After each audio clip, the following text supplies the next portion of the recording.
O texto em que eu quero ler esta noite com os irmãos se encontra em Atos, capítulo 2, no verso 17, que diz assim a palavra do Senhor: Nos últimos dias, diz o Senhor, derramarei do meu espírito sobre todos os povos. Os seus filhos e as suas filhas profetizarão. Os jovens terão visões, os velhos terão sonhos. Outro canal pelo qual Deus opera, por meio do mundo da quarta dimensão, é o sonho. A Bíblia declara que, onde não há revelação divina, o povo se desvia. Provérbios 29:18. Deus opera por meio de suas revelações e dos sonhos, e dá de sua graça a seus filhos, para que estes sonhem. O sonho de Deus, entretanto, é diferente do sonho do mundo, pois é alcançado de outra maneira. Deus nos faz sonhar de acordo com as circunstâncias.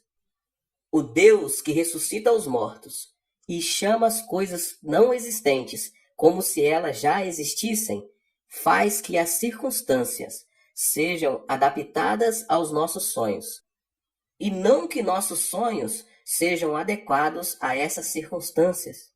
Por mais que a realidade seja frustrante e desalentadora, não há razão para que deixemos de sonhar. Temos apenas de conceber o sonho de Deus, o qual supera qualquer realidade. Não há necessidade de nos sentir frustrados ao olharmos para as circunstâncias. É preciso visualizar as coisas que não são como se elas já fossem, e chamar as coisas que não são como se houvessem sido realizadas. É dessa maneira que concebemos o sonho de Deus, que depois se manifesta em nossa realidade. O sonho adquire maior força quando nós o confessamos com os nossos lábios. Normalmente, temos a tendência de menosprezar a influência que nossas palavras têm com relação aos sonhos. Entretanto, a confissão cumpre um papel fundamental na concretização dos sonhos. O sonho se põe em funcionamento por meio da confissão da palavra. É preciso alcançar o sonho de Deus mediante a palavra da quarta dimensão. A maioria das pessoas pensa que a chave para tornar os sonhos em realidade é a ação. Ou seja, o segredo é conceber um grande sonho e depois fazer o maior esforço possível para realizá-lo. É por isso que elas estudam ou trabalham desde a manhã muito cedo até tarde da noite. Ao contrário, Deus torna os sonhos em realidade à sua maneira e de forma muito particular. O homem pensa que, para conseguir realizar seus sonhos, as circunstâncias e as situações devem se adequar a eles. O desejo de Deus, porém, é que primeiro imaginemos já ter alcançado nossos sonhos e que os confessemos com nossos lábios. Resumindo, a palavra cumpre um papel fundamental na realização dos sonhos. Meus irmãos, em primeiro lugar, devemos pensar e acreditar que já alcançamos nossos sonhos. O sonho que não é proclamado com a boca perde sua eficácia. O diabo quer que pensemos negativamente e nos diz, para que pecarmos a confiança. Você nunca alcançará seus sonhos. Ele põe nossa fé à prova. Esse sonho em que você acredita é uma inutilidade. Para vencer os ataques do diabo, é necessário proclamar os sonhos. Ao proclamá-los, nosso pensamento e nossa fé apegam-se mais a eles, e o diabo não pode continuar nos atacando. Mesmo nos momentos em que é difícil crer, devemos proclamar nossos sonhos várias vezes, para regular constantemente o volante de nossa vida. Joel Osteen, autor do best-seller Sua Vida Melhor Agora, afirmou: as palavras cumprem um papel muito importante na realização dos sonhos. Os sonhos não são alcançados apenas pelo fato de os visualizarmos com os olhos da fé. A palavra é um canal importante pelo qual alcançamos nossos sonhos. Ao iniciar meu ministério, eu tive um sonho. Embora não fosse fácil pregar o evangelho sob um toldo daqueles que são usados pelos militares americanos numa zona marginal, eu tive um sonho que me entusiasmava. Nesses primeiros tempos, porém, a única coisa que meus olhos viram eram sacos de arroz, um toldo e um campo de gergelim. Como se isso fosse pouco. Em dias de chuva, havia mais sapos que pessoas dentro da igreja. Mesmo assim, nunca perdi meus sonhos. O sonho de pregar um evangelho íntegro aos pobres, enfermos e desprotegidos estava se formando dentro de mim.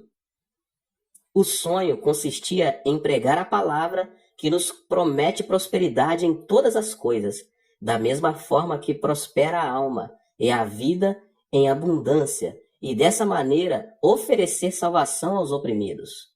A realidade era desalentadora, mas logo comecei a sonhar com a maior igreja da Coreia. Se naquele tempo eu contasse meu sonho a outras pessoas, elas teriam rido de mim, dizendo que eu estava louco. Com certeza perguntariam: como é que de um toldo você pensa em construir a maior igreja do país? Como é que você anda a pé de Suandaimon a Bulwandong? Porque você não tem dinheiro para viajar de ônibus e sonha em viajar pelo mundo todo, pregando o evangelho a toda criatura? Entretanto, eu havia transposto a barreira do impossível e começara a sonhar. Além disso, não só me conformei em conceber o sonho, mas confessei-o reiteradas vezes. Sou um pastor de nações. Estou à frente de uma igreja de 100.000 membros. Sou o pastor da maior igreja do mundo. Eu sabia que as pessoas achariam que eu estava louco. Por isso não me animava a confessar o meu sonho em público. No entanto, sempre que estava sozinho, proclamava meus sonhos que superavam toda a realidade. Eu vou construir a maior igreja do mundo. O resultado disso foi que meu sonho tornou-se realidade, superando todas as expectativas, à medida que obedecia à direção do Espírito Santo. O fruto do meu sonho é a Igreja do Evangelho Pleno de Ioldo, frequentada regularmente por mais de 780.000 pessoas. A confissão dos sonhos tem um poder criativo. Não pense que você proclamar seus sonhos seja simplesmente uma confissão verbal. Quando você concebe um sonho e o confessa com a sua boca, ativa-se o mundo da quarta dimensão de Deus, e todas as circunstâncias e situações ajustam-se ao sonho que você declarou. Dessa forma, verá que seu sonho se tornará realidade. Meus irmãos, é preciso confessar o sonho de Deus. Deus trabalha por intermédio de pessoas preparadas. Se você quiser receber as bênçãos em número muito maior do que espera, prepare um recipiente bem grande. Para isso, a primeira coisa que deve fazer é confessar palavras positivas a si mesmo. Deve estar convicto de que o sonho que Deus deu a você se tornará realidade. Deve ainda elaborar uma imagem positiva de si mesmo. A pessoa que vive na expectativa de que o sonho de Deus se cumpra na sua vida deve amar a si mesma e confessar sua visão à medida que alcança seus sonhos. Seokbong Toast é uma das marcas pioneiras no negócio de sanduíche na Coreia. Pela sua história, podemos saber quanto é importante a confissão positiva que alguém faz a si mesmo. O diácono Kim Seok-bong mantém uma rede de postos de venda na rua, onde se vendem sanduíches. Como isso foi possível? Com certeza, ele não teve sucesso logo de início. O primeiro estabelecimento que ele abriu foi perto da terceira rede de subterrâneos da cidade de Seul, na estação Neokbun, para ser mais exato. No entanto, ele não teve êxito ali. Decidiu então mudar de lugar e dirigiu-se para a estação Hongjai. Lá também não progrediu, havia mais moscas do que clientes. De início, ele pensou que o motivo de seu fracasso fosse o local. Entretanto, passou a analisar as estratégias que usava em seu trabalho e descobriu muita coisa que precisava ser mudada. Percebeu que, porque sentia vergonha de sair às ruas para vender sanduíches, usava um boné tão grande que lhe cobria o rosto. Percebeu que aquela imagem não atraía as pessoas, ele estirava o apetite, por isso decidiu mudar o pensamento e a atitude. Começou a confessar a si mesmo palavras positivas. A partir daí, todos os dias, punha-se diante do espelho e dizia a si mesmo: sou um homem feliz, sou um homem ocupado, sou um homem cativante. Essa visão o fez tratar seus clientes de maneira diferente. As vendas cresceram e hoje ele é o dono da rede Seok Bonk de sanduíches. A confissão positiva feita da pessoa para si mesma é um canal pelo qual se alcança o sonho que se tem em mente. Assim, antes de motivar e elogiar os outros, confesse o seu sonho e recupere uma imagem própria saudável. Se restaurarmos nossa autoimagem por meio da confissão positiva, Deus nos concederá o privilégio de sonhar e de alcançar esse sonho. Agora você precisa compartilhar os sonhos de Deus com outras pessoas. O sonho se torna realidade. Foi este o lema de nossa nação, quando treinávamos nosso time de futebol da Seleção Nacional para a Copa do Mundo em 2002. Todo o povo estava unido com o propósito de disputar a final da Copa do Mundo. O sonho uniu um povo que se encontrava dividido e isso trouxe ânimo geral ao time de futebol. O fato nos ensinava que o sonho de uma comunidade une o grupo e faz concentrar forças para o alcance de um objetivo incrível. O sonho une as pessoas, enquanto o diabo divide a comunidade e interfere negativamente na busca da realização dos sonhos. Ele sempre tenta atacar e destruir aqueles que estão no caminho para o reino dos céus. Com frequência, vemos como o diabo ataca, em especial, a comunidade eclesiástica. A igreja dirige-se em união para o sonho que Deus lhe tem concedido. O diabo, porém, tenta destruir a igreja por meio da crítica e da intriga. Ele usa pastores, presbíteros, diáconos, líderes e novos convertidos com o propósito de destruí-la. Por esse motivo, muitos foram e muitos estão sendo sacrificados. O diabo usa pessoas que nos inspiram confiança, com o objetivo de vê-las cair em pecado. O livro de Jó relata: saiu, pois, Satanás da presença do Senhor e afligiu Jó com feridas terríveis da sola dos pés ao alto da cabeça. Então Jó apanhou um caco de louça e com ele se raspava, sentado entre as cinzas. Então sua mulher lhe disse: você ainda mantém a sua integridade? Amaldiçoa a Deus e morra. Ele respondeu: você fala como uma insensata. Aceitaremos o bem dado por Deus e não o mal? Em tudo isso, Jó não pecou com seus lábios. Jó 2, 7-10. Essa é uma cena em que Satanás toma a esposa de Jó e esta ataca seu marido com seus lábios. O diabo queria que Jó amaldiçoasse a Deus, mas como Jó não consentiu em fazê-lo, Satanás tentou atacá-lo por meio de sua esposa. Felizmente, Jó não pecou e Satanás foi vencido por ele, porque o patriarca se manteve puro diante de Deus e adorou ao Senhor. Por esse relato bíblico, podemos perceber como o diabo tem a intenção de atacar, morder, arrancar e destruir o povo de Deus.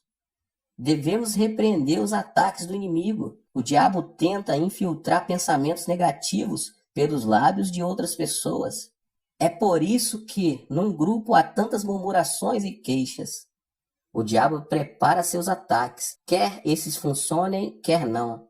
Criticar e murmurar contra os outros só ajuda a atrair o diabo. É preciso motivar, agradecer e amar outras pessoas da comunidade.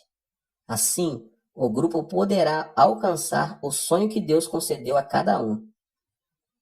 Além disso, devemos respeitar o sonho dos outros, crer junto com eles e confessar com a nossa boca.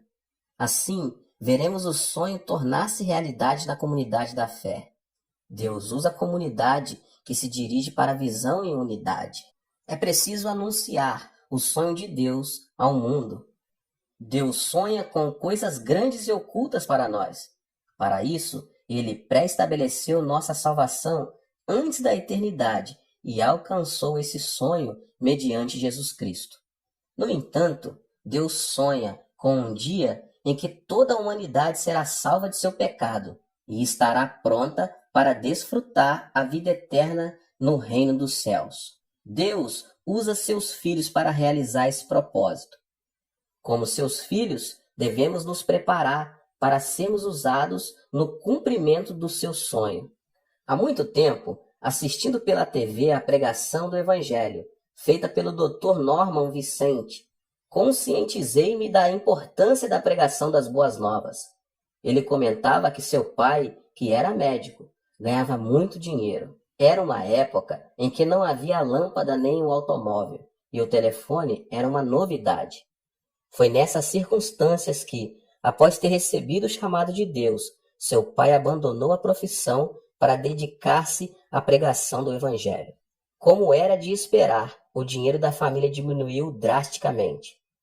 Norman, que era o filho mais velho, não concordava com a decisão de seu pai, a ponto de se desgostar e questionar: por que o Senhor se dedica ao pastorado?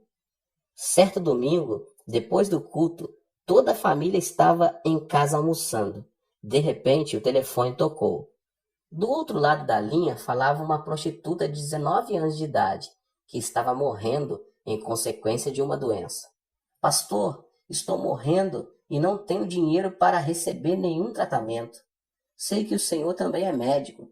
Peço que o senhor venha me ajudar com urgência. O pastor Norman foi até o prostíbulo junto com seu filho Norman, que pela primeira vez na vida viu um lugar onde imperavam os palavrões, o descontrole e a vulgaridade. Ali, num aposento escuro, uma jovem de 19 anos estava à morte. Depois de examiná-la, o pastor deu-se conta de que ela não sobreviveria. Nada mais restava a fazer senão abrir a Bíblia e falar-lhe do Evangelho do Senhor. Ouvida a mensagem, a jovem declarou: eu sou uma pessoa má. Meus pais eram crentes, mas quando cheguei à cidade, afastei-me do Senhor e caí nesta vida. Além de me afastar do Senhor, sinto-me suja. O pastor lhe respondeu: não, você é uma boa mulher. Você só está vivendo uma circunstância ruim. Você é uma boa mulher como um anjo, mas caiu num prostíbulo. Basta arrepender-se e poderá voltar a ser o que era antes. Norman ficou comovido com as palavras do pai. Meu pai fala coisas positivas a uma prostituta, a quem todos menosprezam. Ele se esforça para pregar a mensagem do Evangelho, disse a si mesmo, e sentiu um calafrio percorrer-lhe o corpo todo. Enquanto isso, o pastor seguiu anunciando o amor de Deus à jovem. Jesus foi pregado na cruz e derramou seu sangue por você. Se você crê em Jesus, seus pecados serão limpos pelo sangue de Cristo e o Espírito Santo a santificará. Assim, você se tornará uma filha de Deus e passará a vida eterna no reino dos céus, onde não existe sofrimento. Com lágrimas nos olhos, a jovem perguntou: é verdade que para ser salva eu preciso apenas crer em Jesus Cristo? Ela desejava de fato aceitar Jesus.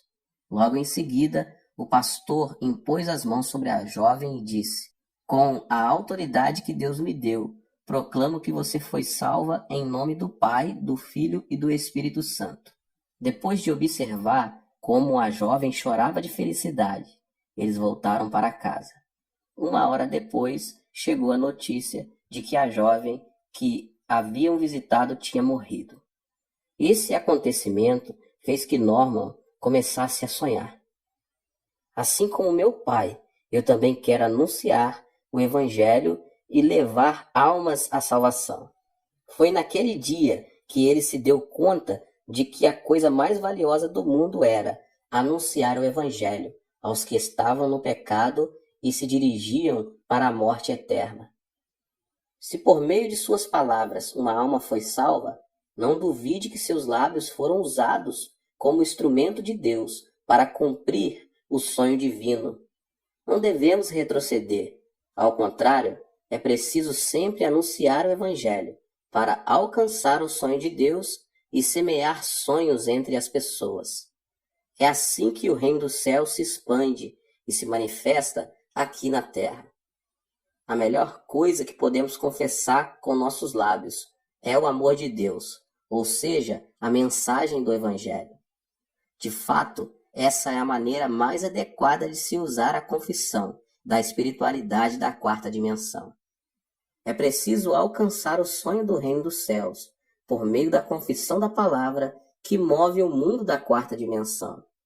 Se você tem um sonho, proclame-o primeiro. A palavra tem poder para restaurar. A palavra que confessamos no mundo da quarta dimensão muda nossa mentalidade, nossa fé, nossa ação e as circunstâncias. Se temos um sonho e desejamos alcançá-lo, precisamos proclamá-lo. Assim, todas as circunstâncias se ajustam ao sonho. A autoimagem também tem de se alinhar ao sonho. A comunidade deve compartilhar os sonhos e as pessoas se motivar mutuamente e sair em busca da visão. É pela confissão dos sonhos que podemos alcançar aquilo que o grupo tem sonhado. Podemos usar a palavra para manifestar o reino dos céus na terra. E esse é um sonho que existe no coração de Deus. Se, ao pregarmos o Evangelho e anunciarmos o amor de Deus, uma só alma for salva, nossos lábios terão sido usados de maneira mais santa possível. Nosso dever é anunciar o Evangelho com todas as nossas forças. E esse é o sonho que Deus deseja ver confessado por nossos lábios.